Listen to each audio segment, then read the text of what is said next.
You walk into the doctor's office and you sit in a nice leather seat. The doctor asks you, "Are you ready?" He dips his needle in some black ink. You hear an annoying buzzing sound afterwards.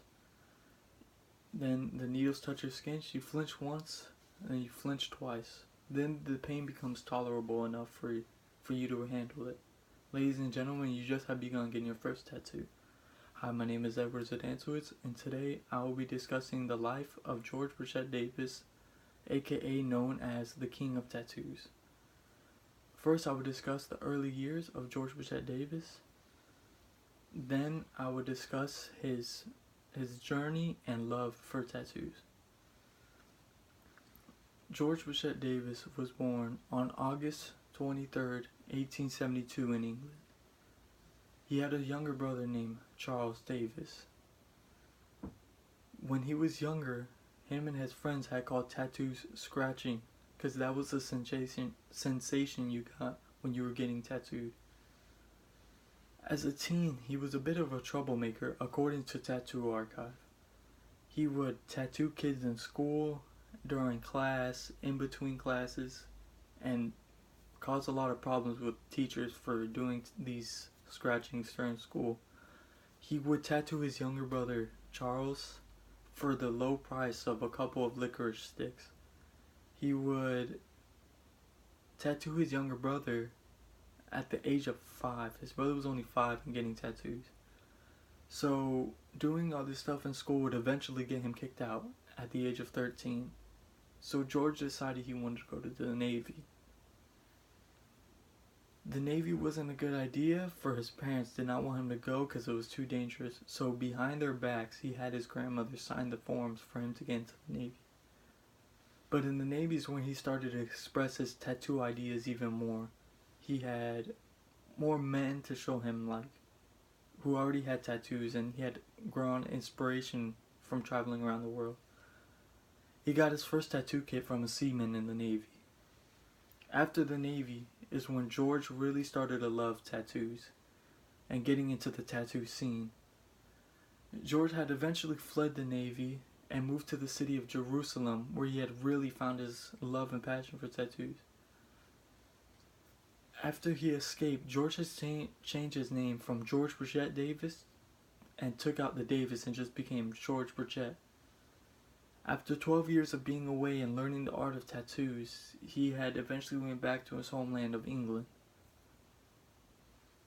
George hoped that the name change would throw the authorities off and he would not get caught from fleeing the Navy. According to Tattoo Life, after his return to England, he was trained by tattoo legends Tom Riley and Sutherland MacDonald. Around this time, George Burchett was getting the skills to becoming a well-established tattoo artist.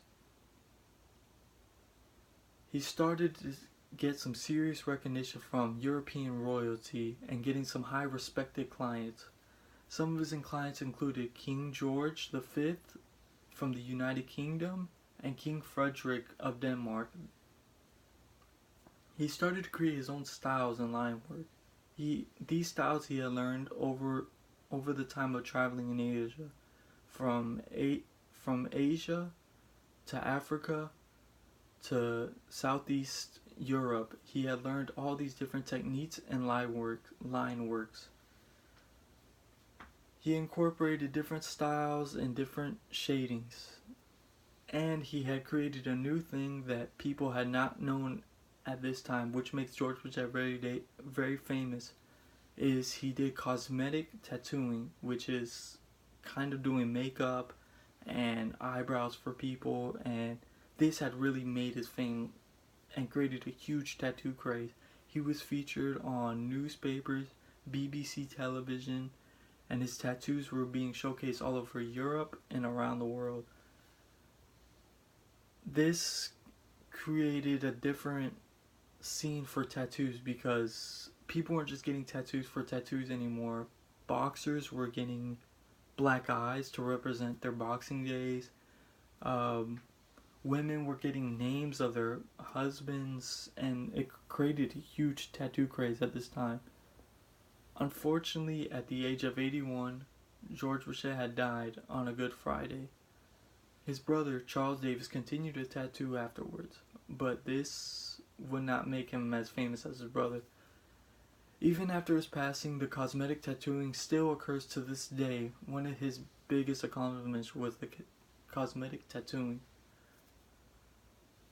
George Burchett changed the way tattoos were viewed and made it more of a mainstream idea around the world.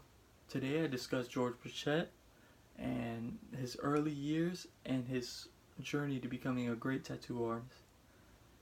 It is never easy getting a tattoo. The pain you go through, the blood that is shed, but the blood that is shed is a bond that is kept forever between you and your artist, and that's what makes tattoos very sentimental to people and important to people.